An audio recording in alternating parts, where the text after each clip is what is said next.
Hello बच्चों, आज हम लोग क्लास 10th का chapter chemical reaction and equation समझेंगे। होता क्या है, कैसे करते हैं और किस तरह इस चैप्टर को पढ़ना है। चलिए देखते हैं। सबसे पहले केमिकल रिएक्शन क्या होता है। तो सबसे पहले हम दो चीजें हमने क्लास 9th में पढ़ी थी, फिजिकल चेंज और केमिकल चेंज। फिजिकल चेंज मतलब जिसको वापस अपने स्टेट पे लाया जा सकता है, केमिकल चेंज जो अपने स्टेट में वापस नहीं लाया जा सकता है। तो ये दोनों फर्क थे। अब केमिकल चेंज में अगर होता है तो केमिकल रिएक्शन नॉर्मली कहलाता है। एग्जांपल के तौर पे दूध फट गया, दूध फट गया तो वापस सिल देंगे क्या? नहीं ना, वापस जैसा था वैसा तो आएगा नहीं। उसी तरीके से सब्जी खराब हो गई, मतलब फर्मेंटेशन हो गया और सड़ गया, तो वो वापस वैसा नहीं होगा जैसा था। और आप एग्जांपल अपनी लाइफ में देख सकते हैं, कई सारे एग्जांपल्स हैं। हमने कागज को जला दिया तो कागज वापस वैसा जैसा था वैसा हो जाएगा? नहीं। ये सारी चीजें केमिकल रिएक्शन कहलाती हैं। ठीक है, केमिकल रिएक्शन क्या है? Chemical reactions are associated with chemical change. Whenever a chemical change occur, chemical reaction is said to take place. वही बात जो मैंने कही वो कह रहे हैं भाई साहब, chemical reaction are usually irreversible, मतलब ज्यादातर ऐसा होता है कि जो हो गया वापस नहीं हो सकता। लेकिन क्या हर जगह ऐसा हो सकता है?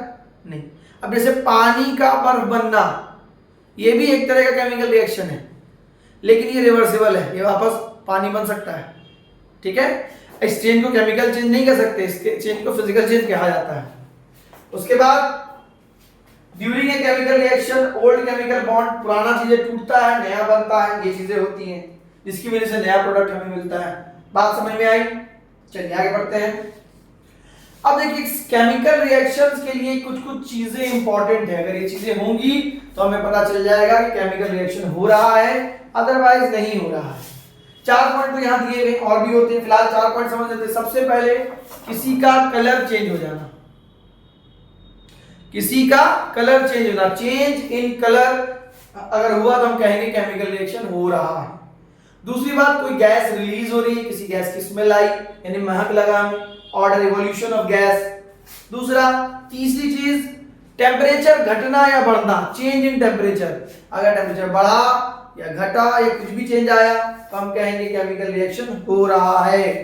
उसके बाद स्टेट चेंज, सॉलिड से लिक्विड हो गया, लिक्विड से गैस हो गया, या गैस से किसी और फॉर्मेट में आ गया, पीपीटी फॉर्मेट प्रेसिपिटेट मिल गया, तो हम कहेंगे कि वो जो है स्टेट का चेंज आया है। और एक इंपॉर्टेंट चीज ये भी है कि पीपीटी बनता ही है, महक भी आती है, ऑर्डर स्मेल मिलता है, तो समझ में आता है कि कुछ चेंजेस हुआ है, केमिकल रिएक्शन हुआ है। तो क्या क्या समझ में आएगा? कलर में change, evolution of gas, change in temperature और चेंज इन स्टेट। ठीक है, आगे देखते हैं। अब केमिकल रिएक्शन तो हो गया, तो हम उसको लिखेंगे कैसे, कैसे रिप्रेजेंट करेंगे केमिकल रिएक्शन हो रहा है? तो हम लिखेंगे कागज को हमने जला दिया, कागज प्लस ऑक्सीजन। सही रहेगा लिखने में? नहीं ना। तो इसके लिए क्या करते हैं, इसके लिए कुछ शॉर्ट फॉर्मेट बनाते हैं। उसी फॉर्मेट को हम कहते हैं chemical equation, that is the symbolic form. कैसे? इस एग्जांपल देखिए, अब लिखा मैंने मीथेन प्लस ऑक्सीजन। अगर मीथेन पूरा लिखा मैंने, कार्बन डाइऑक्साइड प्लस वाटर, कितना लंबा लंबा लिखना पड़ता है। तो मीथेन की जगह उसका सिंबल लिख दीजिए CH4 plus oxygen O2, oxygen gas का सिंबल होता है, बना कार्बन डाइऑक्साइड प्लस वाटर। ये हो गया आपका इक्वेशंस को लिखने का तरीका। बात समझ रहे हैं कि समझ रहे हैं? चलिए आगे बढ़ते हैं। तो केमिकल इक्वेशन अगर है तो Mg, मान लीजिए मैग्नीशियम, आपकी बुक में एक चीज होगी मैग्नीशियम रिबन। अगर मैंने मैग्नीशियम रिबन को जलाया तो क्या होगा, या मैग्नीशियम रिबन जलाने से पहले क्या करते हैं, इसको साफ करते हैं, ये भी लिखा होगा। साफ क्यों करते हैं? क्योंकि इसमें ऑक्सीजन लेयर होती है। तो फिलहाल हम देखते हैं, अगर मैग्नीशियम रिबन को हमने जलाया तो हमें मैग्नीशियम ऑक्साइड मिलेगा। तो मैग्नीशियम का symbol Mg plus O2 give MgO. It a representation of a chemical chain by the help of symbol of elements and formula of compounds. The reactants are written on the left side and product is written on the right side. इधर वाली चीजें जो भी होती है वो कहलाती है रिएक्टेंट, और इधर वाली जो भी चीजें होंगी वो कहलाती है प्रोडक्ट। यानी इधर वाला रिएक्टेंट, इधर वाला प्रोडक्ट। अब इसका ये मतलब नहीं कि नंबर में ज्यादा है तो ये कुछ भी हो सकता है, ये रिएक्ट इधर वाला नंबर में कम भी रहेगा तब भी रिएक्टेंट और इधर वाला प्रोडक्ट होता है। ठीक है, अब एरो रिप्रेजेंट करता है कि रिएक्शन हो गया। बात समझ रहे? इक्वेशन जो होता है वो केमिकल चेंज के बारे में बताता है, क्या हो रहा है नहीं हो रहा है।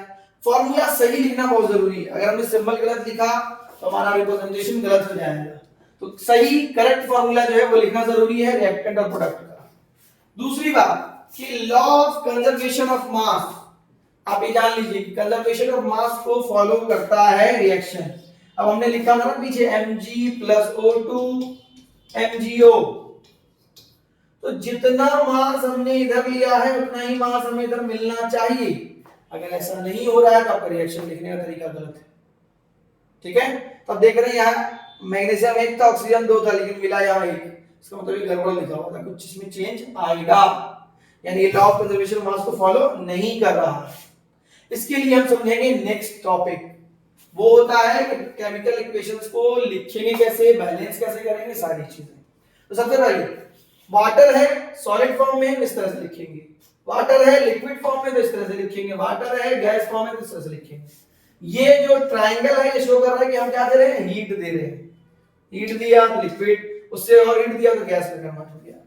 सॉलिड फेज, अब सोडियम क्लोराइड का भी सॉलिड फेज, लिक्विड फेज और गैसेस फेज, ये आप लोगों को क्लास 9 में पढ़ाया गया, फिर भी मैंने डेफिनेशन आप लिख दिया है। आप एक बार देख लें इसको कि जो सॉलिड फेज होता है वो different volume different shape, liquid phase का वॉल्यूम तो होता है लेकिन शेप वो चेंज कर सकता है। वॉल्यूम गैसेस फेज का ना ही वॉल्यूम फिक्स है ना ही शेप फिक्स है। ठीक है, अब आते हैं बैलेंस्ड केमिकल इक्वेशन। अब जब मैंने नॉर्मली कोई इक्वेशन लिखी, जो पहले लिखा था मैंने Mg+O2 MgO, उसमें बैलेंसिंग थी नहीं, वो बराबर था नहीं, तो उस इक्वेशन को कहते हैं स्केलेटन इक्वेशन।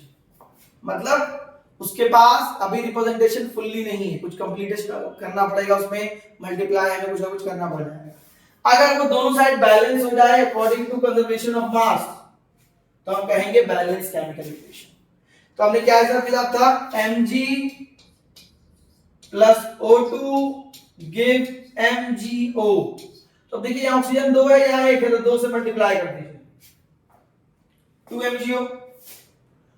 अब यहाँ मैग्नीशियम भी डबल हो गया तो इसको मैग्नीशियम को भी मल्टीप्लाई कर दीजिए, देखिए यहाँ लिखा हुआ है।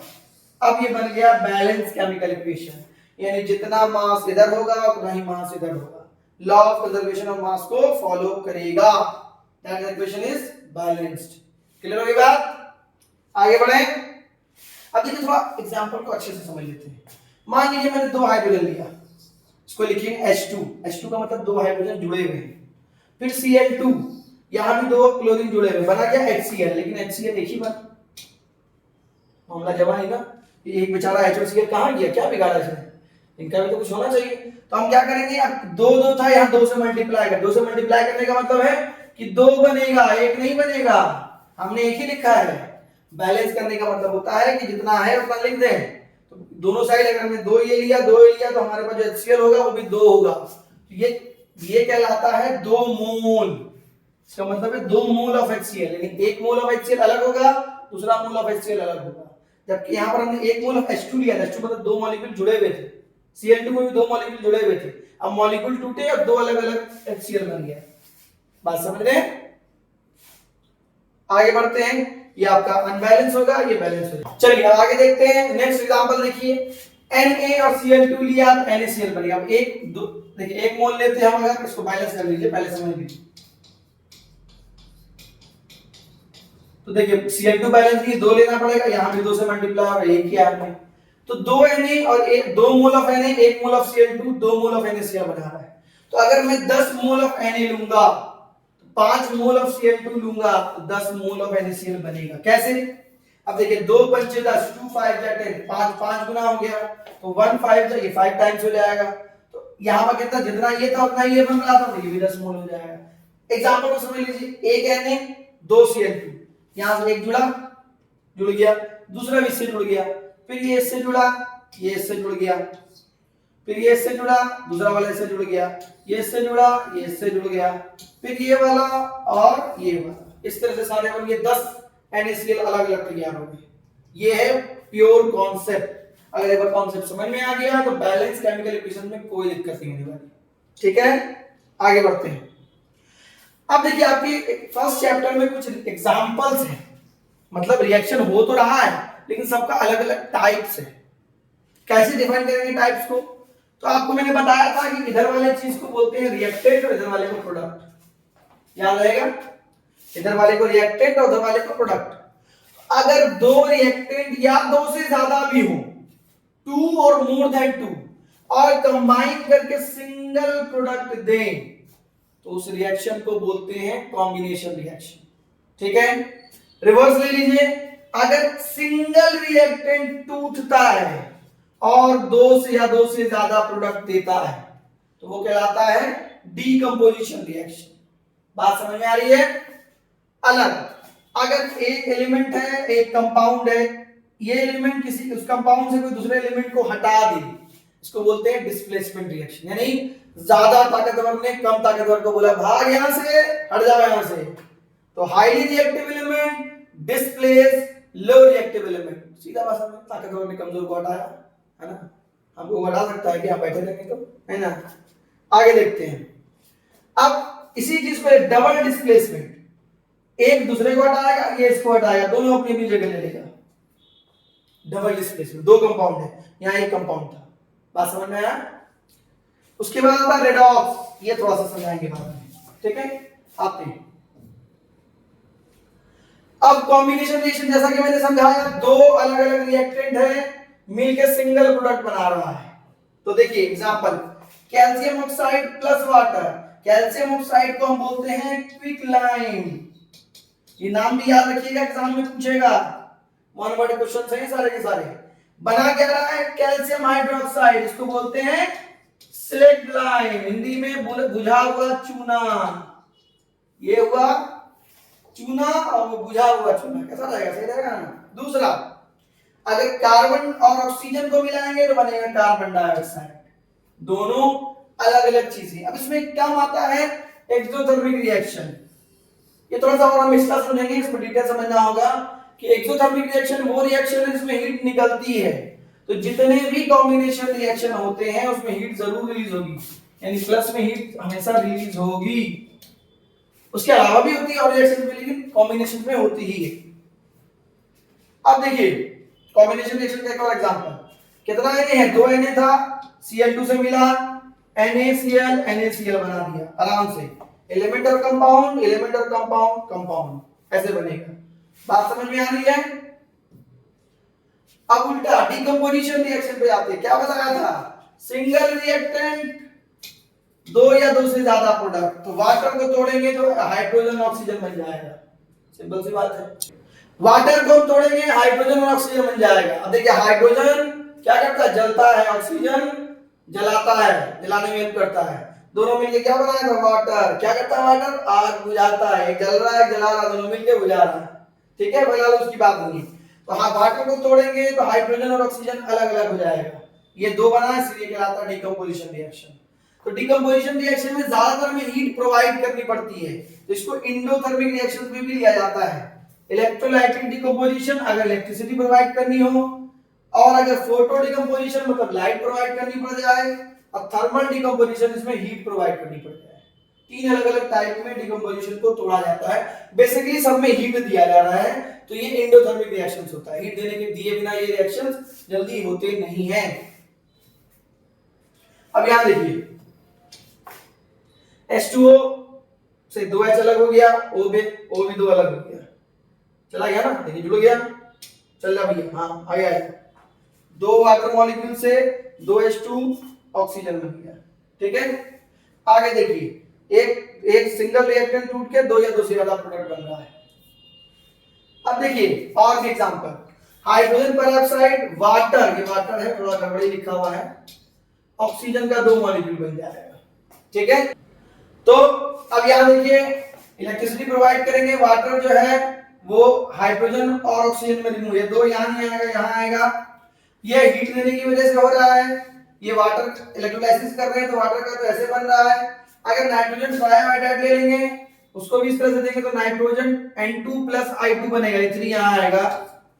एरर्स बहुत सारे हैं, तो जनरल फॉर्म यही हो गया डीकंपोजिशन रिएक्शन का। सिंगल रिएक्टेंट टूट के 2 या 2 से ज्यादा प्रोडक्ट बनाता है। अब आते हैं डिस्प्लेसमेंट रिएक्शन। ऐसा रिएक्शन जिसमें highly reactive element low reactive element को डिस्प्लेस कर दे। एग्जांपल के तौर पे कॉपर सल्फेट में हम डालते हैं आयरन। आयरन जो है वो बेचारा कमजोर मतलब ताकतवर है, कॉपर जो है वो कमजोर होता है, तो बन जाएगा ferrous sulphate plus copper solve. ठीक है, उसके बाद होता है डबल डिस्प्लेसमेंट। हम तो पढ़ा अभी हमने पढ़ा सिंगल डिस्प्लेसमेंट या डिस्प्लेसमेंट रिएक्शन। डबल डिस्प्लेसमेंट में एक साथ होती है सारी चीजें। देखो कैसे होगा, पहले समझ लेते हैं डिस्प्लेसमेंट का। Magnesium plus copper sulphate, copper बहुत कमजोर है, सबसे कमजोर है कॉपर। आयरन कॉपर जो है आयरन से भी हट जाएगा, मैग्नीशियम से, एल्युमिनियम से, बहुत नालायक है, तो हट गया। मैग्नीशियम सल्फेट बना, कॉपर निकल गया। ठीक है, फिर डबल डिस्प्लेसमेंट में कंपाउंड होंगे हमेशा, एक कंपाउंड दूसरे को डिस्प्लेस करेगा और इस तरह से फॉर्मेट बनाएगा। तो डबल डिस्प्लेसमेंट को प्रेसिपिटेशन रिएक्शन भी कहते हैं, क्योंकि इसमें प्रेसिपिटेट बनता है हमेशा। जैसे कि यहां प्रेसिपिटेट है हाइड्रोजन कार्बोनेट, समझ में आई बात? तो double displacement is also known as precipitation reaction. अब एग्जांपल देख लीजिए सिंगल डिस्प्लेसमेंट का। हमने कोई एग्जांपल हम ले लेते हैं, मैग्नीशियम प्लस आयरन सल्फेट, ये आयरन को भी डिस्प्लेस कर देगा।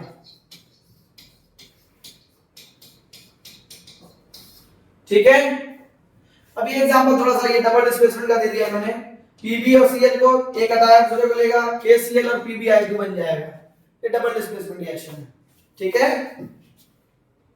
अब यहां देखिए कुछ एग्जांपल डबल डिस्प्लेसमेंट का और भी दे रखा है। पोटेशियम कार्बोनेट लिया, बेरियम क्लोराइड लिया, तो पोटेशियम क्लोराइड और बेरियम कार्बोनेट बन जाएगा। ये PPT होगा, प्रेसिपिटेट बनेगा। सॉलिड फॉर्म लिखा हुआ है ना, S मतलब सॉलिड मिला है, नहीं PPT इसका मिलेगा, प्रेसिपिटेट मिलेगा। हमेशा याद रखिए डबल डिस्प्लेसमेंट में एक प्रेसिपिटेट बनता ही है। क्लियर हो गई बात? अब ये सीरीज है, इसको याद कर सकते हैं आप कैसे? रिएक्टिविटी सीरीज, ज्यादा रिएक्टिव लो रिएक्टिव को हटाता है। कैसे याद करेंगे? केदारनाथ का माली आलू जरा फीका पकाता है। अब कॉपर और एसएन जो है वो ज्यादा इंपॉर्टेंट नहीं है, उसको इग्नोर कर सकते हैं। कॉपर से मेटल का मामला है, तो कॉपर मतलब केदारनाथ का माली आलू जरा फीका पकाता है। उसके बाद कॉपर, और ये लोग तो नालायक है ही, कॉपर के बाद सब नालायक है। कॉपर हो गया, सिल्वर हो गया और गोल्ड हो गया, प्लैटिनम हो गया, लो रिएक्टिव से। इसमें कोई भी डिस्प्ले, कोई भी जाएगा थप्पड़ मार के चलाएगा, मारा थप्पड़ हट गया सीधा। ठीक है, अब आते हैं रेडॉक्स रिएक्शन। रेडॉक्स रिएक्शन से पहले समझना होगा रिडक्शन और ऑक्सीडेशन। रिडक्शन जो होता है इसका मतलब है अगर ऑक्सीजन हम रिमूव करें और हाइड्रोजन ऐड करें, एडिशन ऑफ हाइड्रोजन और रिमूवल ऑफ ऑक्सीजन, प्रोसेस कहलाता है रिडक्शन। और इसी का रिवर्स कर दें ऑक्सीडेशन, इसको लिखेंगे addition of oxygen, addition of O2, और या और बोलते हैं मतलब दोनों ऐसे एक ही होगा, रिमूवल ऑफ हाइड्रोजन कहलाता है ऑक्सीडेशन। O2 नहीं, ऑक्सीजन लिख दीजिए, सिंगल ऑक्सीजन भी हो सकता है। ठीक है, अब जब दोनों साथ में होगा उसको कहेंगे रेड ऑक्स, रेड ऑक्स यानी रेडॉक्स। रिडक्शन ऑक्सीडेशन इसमें दोनों हो वो कहलाएगा रेडॉक्स, रिडक्शन ऑक्सीडेशन इसमें दोनों हो वो कहलाएगा रेडॉक्स। याद रहेगा? अब एग्जांपल देखिए, copper oxide plus hydrogen, copper को हाइड्रोजन रिप्लेस कर देगा, ये आ जाएगा H2O बन जाएगा और कॉपर अलग हो गया। तो कॉपर में ऑक्सीजन हटा, ऑक्सीजन हटना क्या कहलाता है? रिडक्शन। ये रेड लिख दो शॉर्ट फॉर्म में। हाइड्रोजन में ऑक्सीजन ऐड हुआ तो क्या कहलाएगा? ऑक्सीडेशन, तो ऑक्स लिख दो। दोनों क्या मिल गया? Redox. Reaction in which reduction and oxidation both occur, जिसमें दोनों का दोनों होता है वो कहलाता है रेडॉक्स रिएक्शन। ठीक है बच्चों, समझ में आएगी बात? अब इसको एक चीज और याद रखिए, देखिए मैं रिएक्शन फिर से लिख दे रहा हूं, कुछ बातें समझ में आ जाएंगी। अब एक टर्म आता है इसमें ऑक्सीडाइजिंग एजेंट और एक टर्म आता है रिड्यूसिंग एजेंट। जो ऑक्सीडाइज हो रहा है, जैसे ये ऑक्सीडाइज हो रहा है तो ये इससे ऑक्सीजन ले रहा है तो ये कहलाएगा रिड्यूसिंग एजेंट, क्योंकि ये कॉपर को रिड्यूस कर रहा है, कॉपर ऑक्साइड को ये रिड्यूस कर रहा है, और क्योंकि ये इसको ऑक्सीडाइज कर रहा है तो ये कहलाएगा ऑक्सीडाइजिंग एजेंट। मतलब इसको ऐसे समझ लीजिए, जिसका रिडक्शन हो रहा है वो ऑक्सीडाइजिंग एजेंट, और जिसका ऑक्सीडेशन हो रहा है वो रिड्यूसिंग एजेंट। याद रहेगा, जिसका ऑक्सीडेशन हो रहा है वो रिड्यूसिंग एजेंट, और जिसका रिडक्शन हो रहा है वो ऑक्सीडाइजिंग एजेंट। ठीक है, रोज होता है सब चीजें हमारी लाइफ में, बहुत सारी चीजें होती है, जैसे कि कोरोजन में क्या होता है, ऑक्सीडेशन होता है। लोहा है, जंग लग गया, कैसे लग गया जंग, रस्ट आ गया उस पे।